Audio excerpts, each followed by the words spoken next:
morning students. I hope you are fine. आपकी पढ़ाई लिखाई भी अच्छी हो रही होगी, ये हमें उम्मीद है, आशा है। आप लोग का कमेंट से हमें ऐसा प्रतीत होता है कि आप लोग को मेरा क्लास बहुत ही पसंद आ रहा है। बिहार के अनेक जगहों से ऐसी सूचना, ऐसा फोन, ऐसा कमेंट्स आ रहा है कि सर आप हमारे के यहाँ भी दूरस्थ ग्रामीण इलाकों में भी ऑनलाइन क्लास की व्यवस्था करें। बहुत अच्छा लग रहा है। मैं प्रयास भी करूंगा, क्योंकि ये साधारण बात नहीं होता है ऑनलाइन क्लास प्रारंभ करना। एक लंबे समय तक आपसे हम जुड़े रहें, इसके लिए बहुत कुछ टेक्नोलॉजी की आवश्यकता होती है, जिसमें कुछ थोड़ा सा वक्त देने की आपको आवश्यकता है।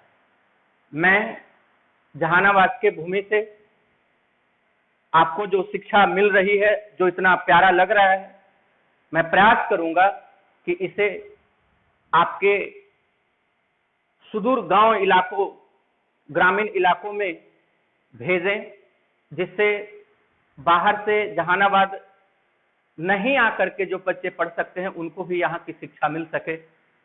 मैं ऐसा प्रयास करूंगा। फिलहाल जब तक वो व्यवस्था नहीं है, तब तक आप YouTube चैनल के माध्यम से हमारे क्लास को देखें, लाभान्वित हों। आप लाभान्वित हो रहे हैं, ऐसा हमें प्रतीत होता है।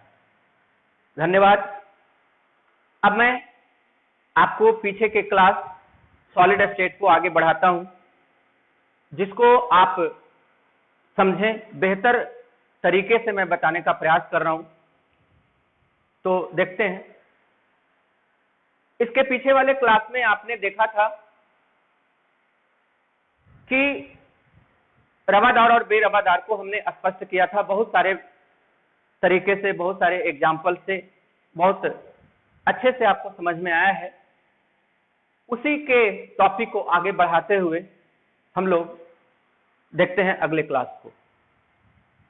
तो आगे का टॉपिक है, ध्यान दीजिएगा, ये टॉपिक आगे के जितने भी क्लासेस होंगे उसमें ये काम आएगा आपको। आप इसको अच्छे से समझिएगा, बहुत ही साधारण तरीके से, बेहतर ढंग से हम आपको समझा देंगे, उसको दिमाग में रखिएगा। देखते हैं क्या है। तो टॉपिक है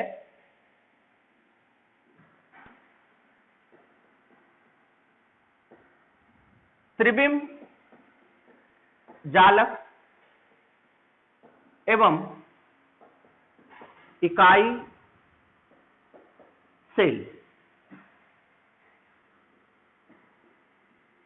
space lattice and unit cell.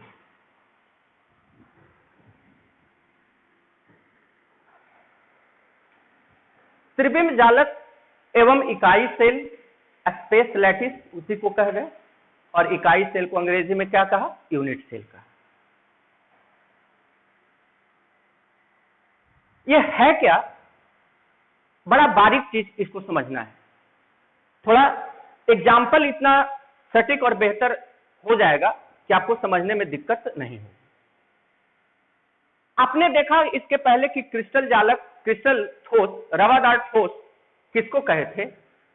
जिसका एक निश्चित ज्यामितीय आकृति होता है। अब प्रश्न है कि उसकी निश्चित ज्यामितीय आकृति क्यों होती है? ध्यान दीजिएगा। आपने एक दीवार देखा होगा, उस दीवार को एग्जाम्पल के तौर पर अगर हम ले लें तो ये त्रिविम जालक और इकाई सेल दोनों स्पष्ट हो जाता है। त्रिविम जालक, जरा गौर कीजिए, त्रि माने तीन, थ्री, ट्राई, तीन। और आपने पढ़ा होगा फिजिक्स में डी, 3D, मैथ में भी लगता है ये जिक्र होता है 3D, 3D माने 3 डायमेंशन। विज्ञान की भाषा में दिशा 3 है, एक्स एक्सिस, वाई एक्सिस और जेड एक्सिस। तो 3D, 3 का मतलब समझ, 3 बीम का मतलब हो गया 3D। 3D माने 3 डायमेंशन, एक्स, वाई और जेड। तो आप दीवार को देख लीजिए, दीवार क्या है? दीवार का परिभाषा बता सकते हैं? नहीं। तो ईंट के 3D निश्चित व्यवस्था को, निश्चित सजावट को, निश्चित अरेंजमेंट को दीवार कहते हैं। ईंट के 3D 3 डायमेंशन निश्चित व्यवस्था को क्या कहते हैं? दीवार कहते हैं। तो दीवार कैसे बना है? ईंट को सजाकर। तो ईंट को जैसे तैसे नहीं, एक निश्चित क्रम में सजा करके। निश्चित क्रम क्या हुआ? उसको 3 दिशा को देख लीजिएगा आप,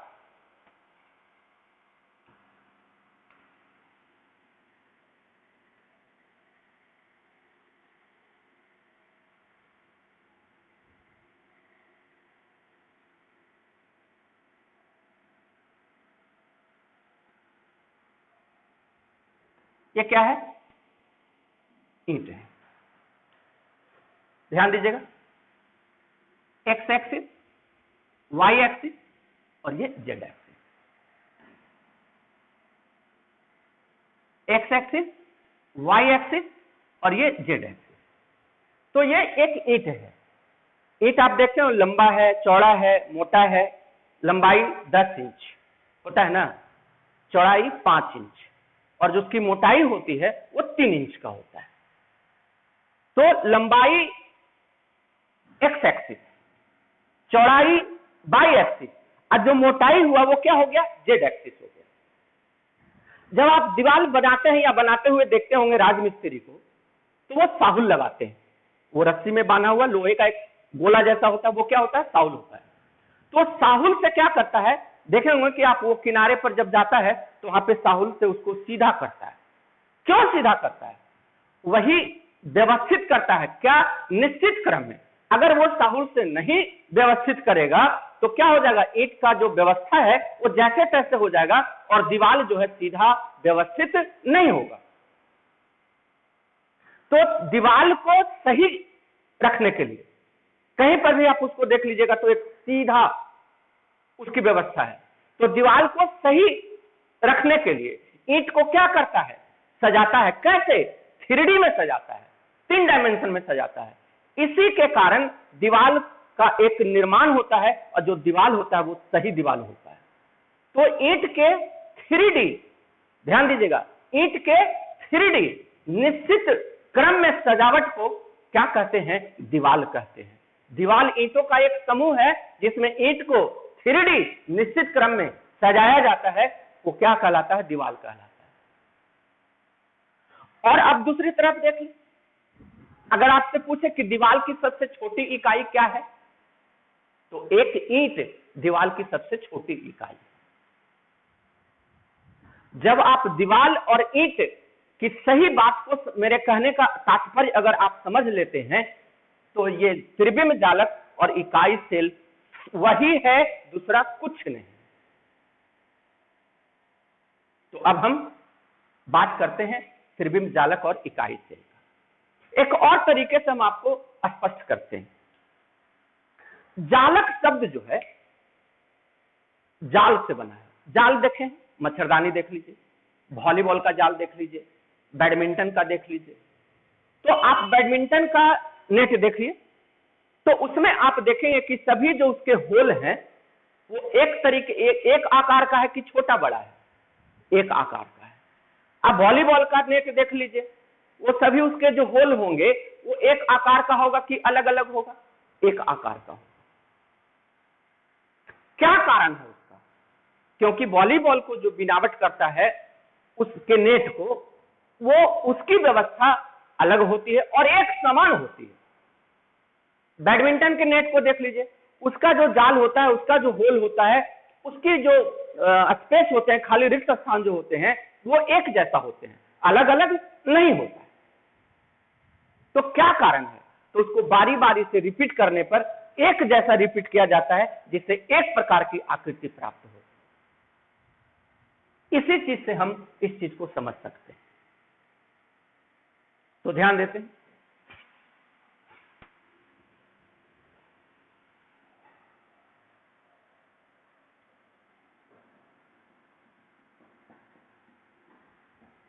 त्रिबिंब जालक।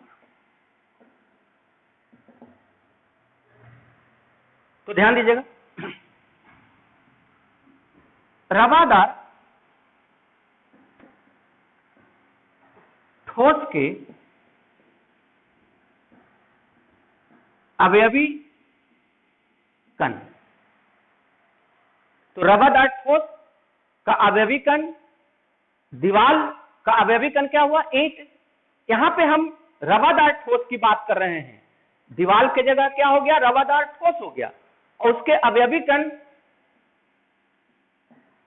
अणु, परमाणु या आयन। रवादार ठोस के अवयवी कण कौन होंगे? अणु, परमाणु या आयन। तो रवादार ठोस के अवयवी कण कौन होंगे? अणु, परमाणु या आयन। 3D निश्चित क्रम में सजाया जाता है, जिससे रवादार ठोस का की एक निश्चित ज्यामितीय आकृति प्राप्त होती है,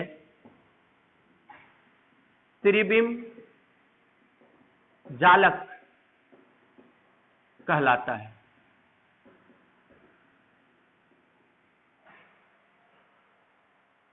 रवादार ठोस आपने पढ़ा, और आपने ये पढ़ा था ना कि रवादार ठोस पदार्थ की एक निश्चित ज्यामितीय आकृति होती है। तो उसी का एक प्रश्न यहाँ पे है। बच्चा लोग क्वेश्चन आप कीजिए, आप क्वेश्चन कीजिए कि सर रवादार ठोस की निश्चित ज्यामितीय आकृति क्यों प्राप्त होती है? तो कहा क्या जा रहा है कि त्रिबिंब जालक एक रवादार ठोस पदार्थ के अवयवी कण, रवादार ठोस पदार्थ के अवयवी कण क्या होंगे? अणु, परमाणु या आयन को 3D निश्चित क्रम में सजाया जाता है, जिससे रवादार ठोस की एक निश्चित ज्यामितीय आकृति प्राप्त होती है। क्या कहलाता है? त्रिबिंब जालक कहलाता है। ठीक है, अब आगे चलते हैं। क्या इकाई से? तो ये त्रिबिंब जालक कौन सी से बना? अणु, परमाणु या आयन से। इकाई मतलब समझ ही रहे होंगे आप, एक होता है। दीवार कौन सी से बना है? ईंट से। तो उस एक ईंट को क्या कहते हैं? इकाई सेल। यानी त्रिबिंब जालक की जो सबसे छोटी इकाई होती है, त्रिबिंब जालक की जो सबसे छोटी इकाई होती है, उसे क्या कहते हैं? इकाई सेल कहते हैं। लिख लिए होंगे, आगे चलें।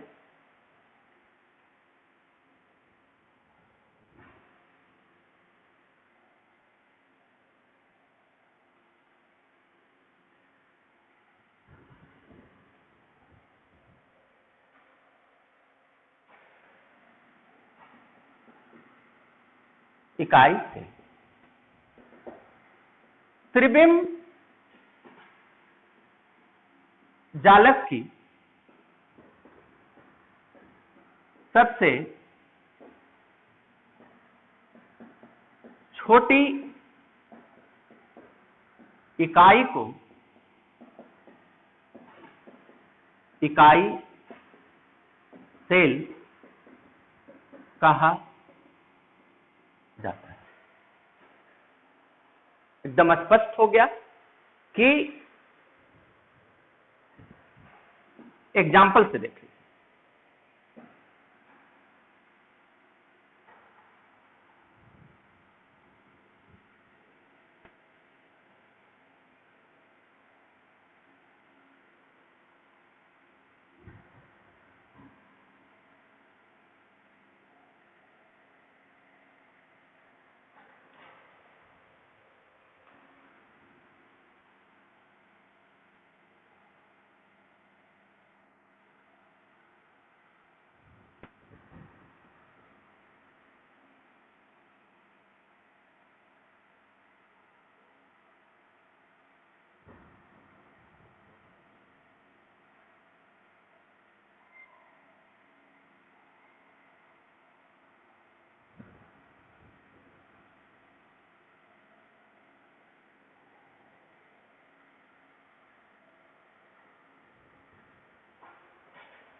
आपको बिल्कुल फिगर में नजर आ रहा होगा क्या ये क्या है, दीवाल है।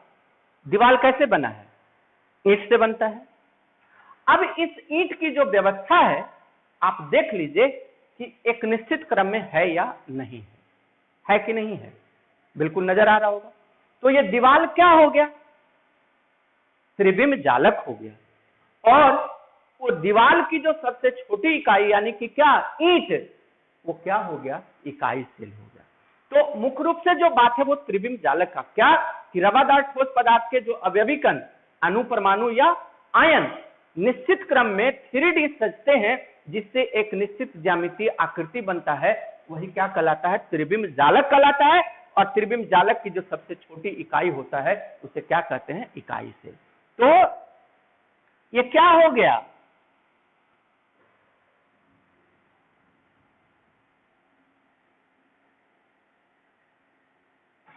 ये हो गया आपका त्रिबिंब जालक।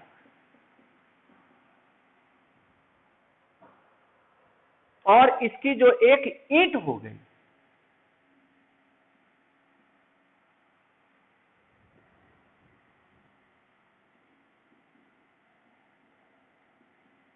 इकाई। तो ईंट को 3D, आप दीवार का परिभाषा ले लीजिए, ईंट को 3D निश्चित क्रम में सजाने पर क्या बनता है, दीवार बनता है। तो ईंट क्या हो गया, इकाई सेल हो गया। और यानी कि इकाई सेल को 3D निश्चित क्रम में सजाने पर क्या बनता है, त्रिविम जालक का निर्माण होता है। बिल्कुल स्पष्ट है। आप जैसे और एग्जांपल से हम स्पष्ट करते हैं, आपको ध्यान दीजिए, ठीक है।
ये NaCl का अरेंजमेंट को आप देख लीजिए।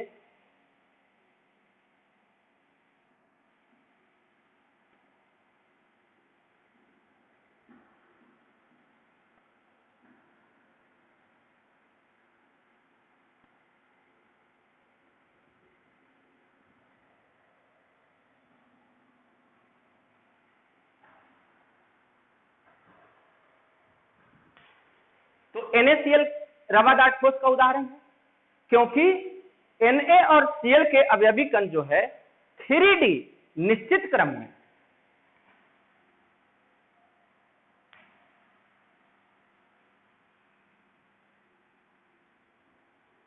ध्यान दीजिए यहां पर Cl Na Na Cl, कहने का मतलब यह हुआ कि जितने भी रवादार ठोस पदार्थ होते हैं उसके अवयवी कण सभी दिशाओं में, तो विज्ञान में कितने दिशा, 3, तो सभी दिशाओं में यानी कि 3D निश्चित क्रम में सजे होते हैं, उसी को हम त्रिविम जालक कहते हैं। और त्रिविम जालक की जो सबसे छोटी इकाई होता है उसे क्या कहते हैं, यूनिट सेल कहते हैं। एकदम स्पष्ट हो जाना चाहिए। अगर दीवाल त्रिविम जालक है तो ईंट उसका इकाई सेल, बिल्कुल इससे बेहतर एग्जाम्पल आपको नहीं मिल सकता है। क्या कि अगर दीवार क्या है, त्रिविम जालक है, तो ईंट उसकी जो सबसे छोटी इकाई है वो क्या है, यूनिट सेल। ऐसे हम लोग दिमाग में बात रखें, जो रसायन शास्त्र में रवादार ठोस पदार्थ में जो त्रिविम जालक का निर्माण होता है, उसके जो अवयवी कण होते हैं वो अणु, परमाणु या आयन होते हैं। ठीक है, आगे बढ़ते हैं।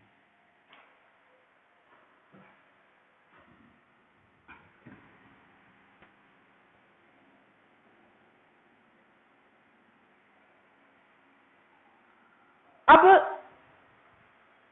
इसके बाद जो है बहुत सारी जानकारी है किसके संबंध में, इकाई सेल के संबंध में। और इकाई सेल में जो बातें आपके सामने रखी जा रही हैं उसको एकदम दिमाग में रखिएगा, क्योंकि आगे बहुत सारे ऐसे टॉपिक्स आएंगे जिसमें उसकी आवश्यकता हो, तो ध्यान देते हैं।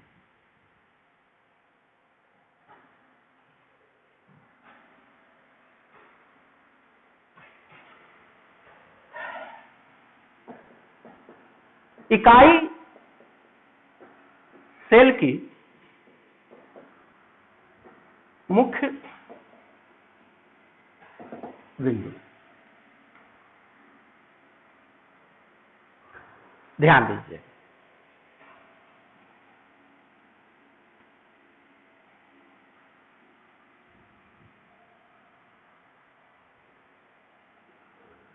X axis, Y axis, Z axis, यही 3D होता है।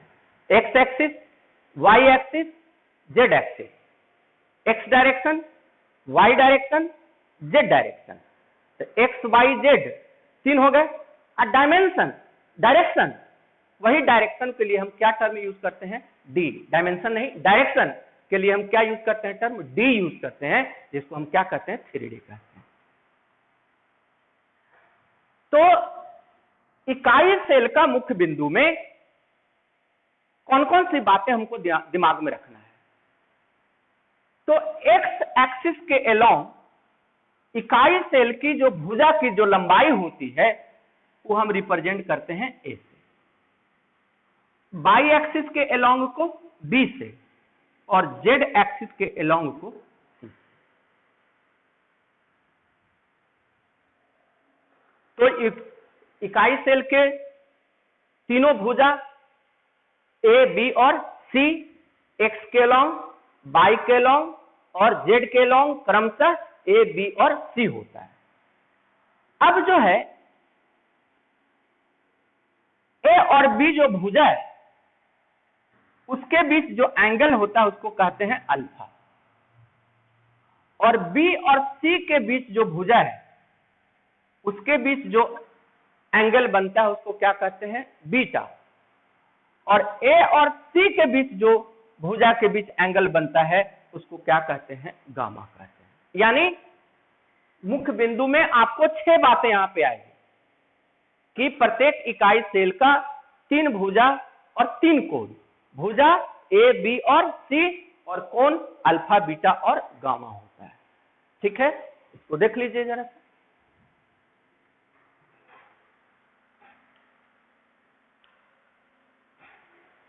आगे चलें, ध्यान दीजिएगा। तो पहला पॉइंट है, प्रत्येक इकाई सेल का एक निश्चित अक्षीय लंबाई होता है जिसे ए, बी तथा सी से व्यक्त करते हैं। देखा था अभी इसके पहले एक्स, वाई और जेड। तो एक्स के लॉन्ग ए, वाई के लॉन्ग बी और जेड के लॉन्ग सी। तो इकाई सेल के कितने अक्षीय लंबाई, 3। कौन कौन, ए, बी और सी। अगला पॉइंट,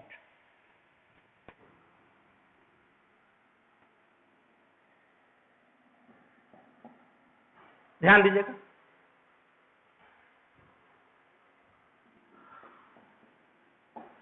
प्रत्येक इकाई सेल का एक निश्चित अक्षीय कोण होता है जिसे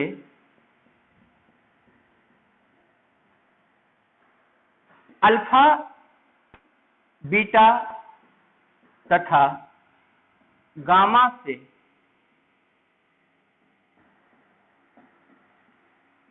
व्यक्त करते हैं।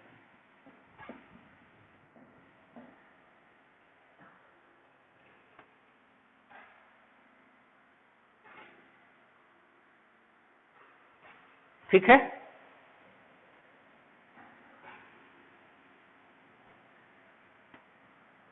ध्यान दे दीजिए।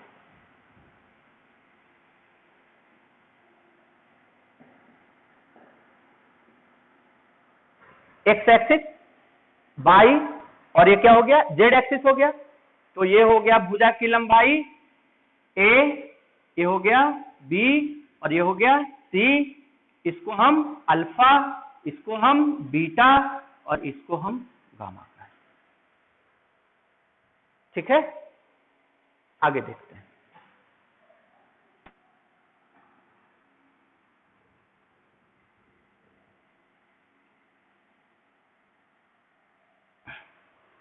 गौर कीजिएगा, एक और इसका बहुत ही मुख्य बिंदु है, ध्यान दीजिए।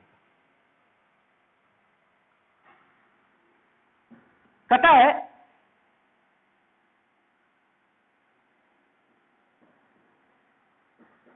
प्रत्येक इकाई सेल में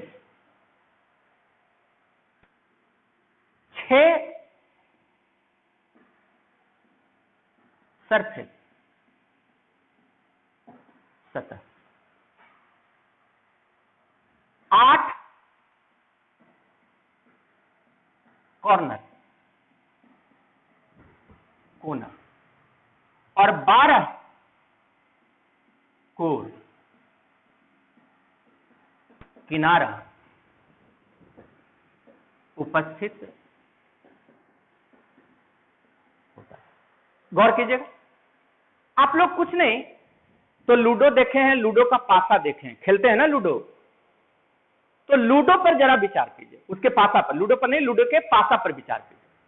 तो उसमें गिनती रहता है ना, 1 2 3 4 5 6 रहता है, एक तरफ 1, फिर उसके नीचे 6, फिर 2 5, फिर 3 4, इस तरीके से। तो टोटल सतह कितने हो गए, 6। तो ये इकाई सेल में सरफेस की संख्या कितनी होती है, 6। याद रखिएगा, ये काम आएगा आगे। और उसको याद रखने का टेक्निक भी आपको बता दिए, लूडो का पासा आप देख लीजिए। तो प्रत्येक इकाई सेल में सरफेस कितने, सतह कितने, 6। कोणा कितना होता है, 8, और कोण बने किनारा कितना होता है, 12 होता है। ये बात 6 8 12, सतह 6, कोना देख सकते हैं आप घर पे कितने, 8, और कोण किनारा कितना होता है, 12 होता है। तो चलते हैं आगे, ध्यान दीजिए।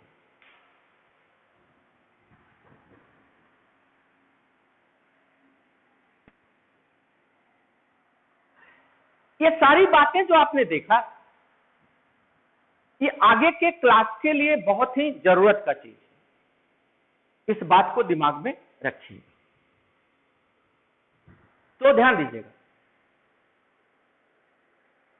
हम लोग ठोस चैप्टर को 2 भाग में बांट दिए थे, ठोस को रवादार और बेरवादार। तो बेरवादार को हटा दिया, रवादार जिसको आप क्रिस्टल सॉलिड कहते हैं।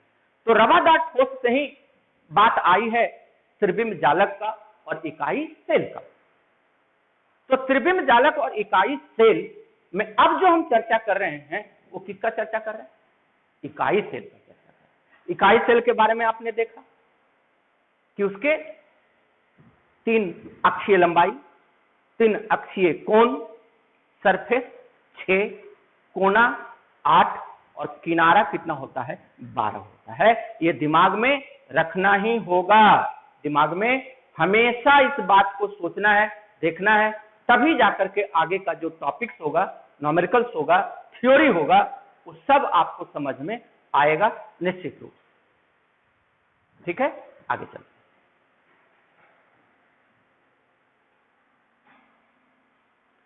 तब आते हैं इकाई सेल के प्रकार, टाइप्स ऑफ यूनिट सेल। तो इकाई सेल के दो प्रकार होते हैं।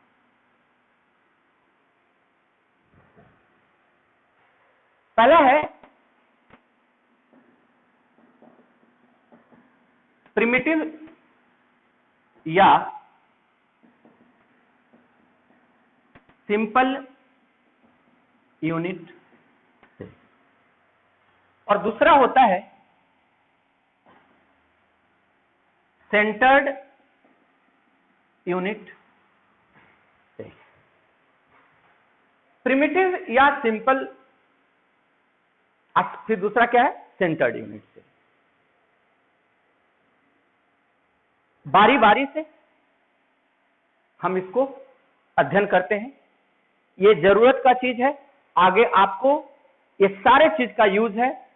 बच्चे क्या करते हैं कि चलो यहां पर नहीं समझ में आया, यहां छोड़ दिए, यहां पे नहीं याद किए, यही तक दिक्कत होगी, आगे फिर समझेंगे, ऐसा नहीं सोचिएगा। अगर ये टॉपिक आपको समझ में नहीं आता तो आगे के टॉपिक में भी प्रॉब्लम होगा, ये बात दिमाग में रखना है, तो ध्यान दीजिए, लिख लीजिए।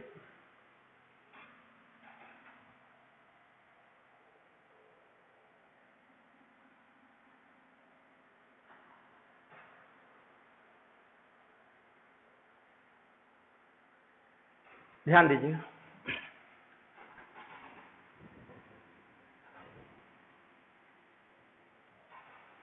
तो पहला है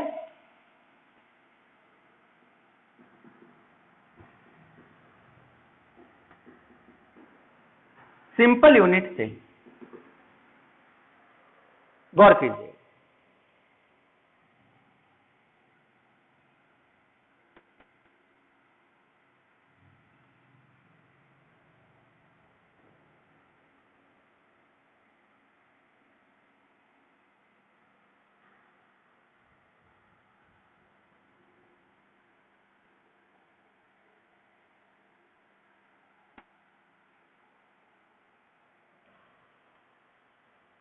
अभी आपको बताया था कि सिंपल यूनिट सेल में कॉर्नर, कोना, कोना समझते हैं ना? आप एक रूम में हैं तो रूम में कितने कोने?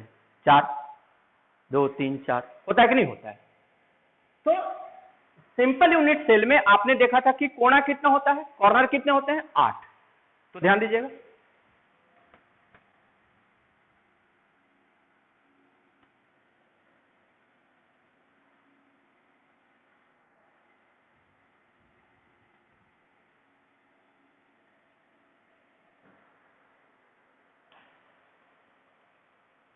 ध्यान दीजिए। कहता है कि वैसा इकाई सेल जिसके अवयवी कण, अवयवी कण समझ रहे हैं ना, जिससे मिलकर वो बना है। सोडियम क्लोराइड का अवयवी कण कौन हुआ? सोडियम और क्लोरीन, है ना? तो वैसा इकाई सेल जिसके अवयवी कण केवल प्रत्येक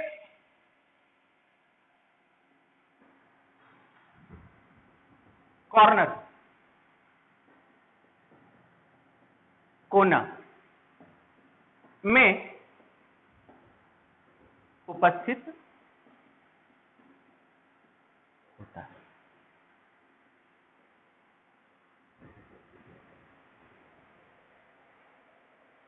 आप देख लीजिए, यह एक यूनिट सेल है जिसके अवयवीकरण 1 2 3 4 5 6 7 8। कोना कितना होता है, कॉर्नर कितने होते हैं, 8। तो वैसा अवयवीकरण, वैसा इकाई सेल जिसके अवयवीकरण केवल प्रत्येक कॉर्नर पर, कोना पर उपस्थित होता है, वैसे यूनिट सेल को क्या कहते हैं, सिंपल यूनिट सेल। ठीक है, आगे चलें।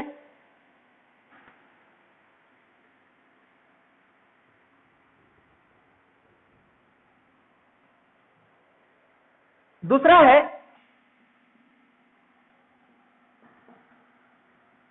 Centred unit cell. वैसा इकाई सेल जिसके अवयवीकरण प्रत्येक कॉर्नर के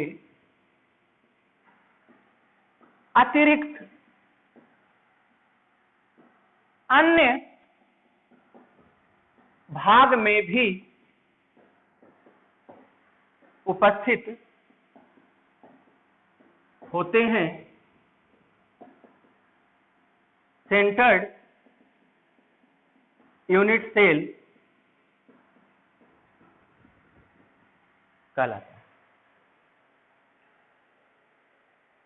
वैसा इकाई सेल जिसके अवयवीकरण प्रत्येक कॉर्नर के अतिरिक्त, तो कोना पर तो रहबे करेगा, उसके अतिरिक्त कहीं पर भी अन्य भाग में भी उपस्थित होता है, वैसे इकाई सेल को सेंटर्ड इकाई सेल या सेंटर्ड यूनिट सेल कहते हैं। तो ये कोना पर तो है ही, कोना के अतिरिक्त एक अन्य भाग में भी उपस्थित हो गया, इसलिए ये क्या कहलाएंगे, सेंटर्ड यूनिट सेल कहलाएंगे। तो यूनिट सेल के कितने भाग, कितने प्रकार, 2। कौन कौन, सिंपल या प्रिमिटिव यूनिट सेल और दूसरा सेंटर्ड। तो सिंपल या प्रिमिटिव जिसके अवयवीकरण केवल प्रत्येक कॉर्नर पर, कॉर्नर कितने होते हैं, 8 होते हैं, तो 8 कॉर्नर पर केवल हो तो सिंपल यूनिट सेल, और कॉर्नर के अतिरिक्त अन्य भाग पर भी उपस्थित हो तो उसको क्या कहते हैं, सेंटर्ड यूनिट सेल। तो बोलिए, जब ये नहीं है तो क्या हुआ, सिंपल यूनिट सेल। और जब ये हो गया, यानी कि कॉर्नर के अतिरिक्त भी हो गए, कॉर्नर के अतिरिक्त अन्य जगह पर भी इकाई सेल उपस्थित हो गए, तो ये क्या हो गया, आपका सेंटर्ड यूनिट सेल हो गया। कोई दिक्कत नहीं ना, बहुत अच्छे। आप लोग को सॉलिड स्टेट जो है थोड़ा आप लोग को लगता होगा कि मुश्किल टॉपिक है, बहुत सरल टॉपिक है, और जैसे जैसे आगे बढ़ेंगे आपको एक बेहतर से बेहतर, सिंपल से सिंपल तरीके से उसको हम समझा देंगे। देखते हैं आगे।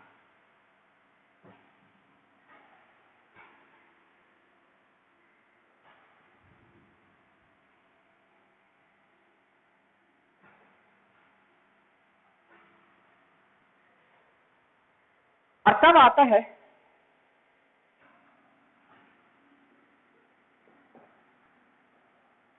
सेंटर्ड यूनिट सेल के प्रकार। सिंपल यूनिट सेल का प्रकार नहीं है, किसका, सेंटर्ड यूनिट सेल का।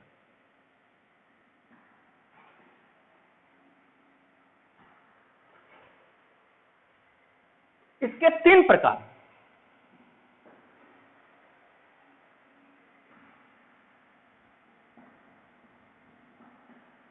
Body centered unit cell, face centered unit cell और इंड सेंटर्ड यूनिट सेल। आप किसका प्रकार पढ़ रहे हैं, सेंटर यूनिट सेल। तो center unit cell, center unit cell, center unit cell तो हो गया। अब इसी में जुट गया कौन सी, बॉडी और फेस और इंड। बड़ा मजेदार बात है, देख लीजिए, कहीं परिभाषा रटने की जरूरत नहीं है, ये जो लिखा हुआ है इसी में उसकी परिभाषा को छुपा दिया गया है, आपको उसको उजागर कर देना है। क्या क्या है? सेंटर यूनिट सेल के प्रकार। तो सेंटर यूनिट सेल के पहले क्या लगा दिया? बॉडी। सेंटर यूनिट सेल के पहले क्या लगा दिया? फेस। और सेंटर यूनिट सेल के पहले क्या लगा दिया? एंड लगा दिया। यानी अब हमको इन तीनों को कैसे परिभाषित करेंगे, इसी चीज पर ध्यान देना है। तो अगला क्लास अगले वीडियो में ध्यान देंगे। तब तक आप पीछे के वीडियो को अच्छे से अध्ययन कीजिए, कॉन्सेप्ट में रखिए, तभी आगे जाकर के आगे सरल हो जाएगा, कोई चीज रटने की जरूरत नहीं पड़ेगी। तब तक के लिए धन्यवाद। Thank you.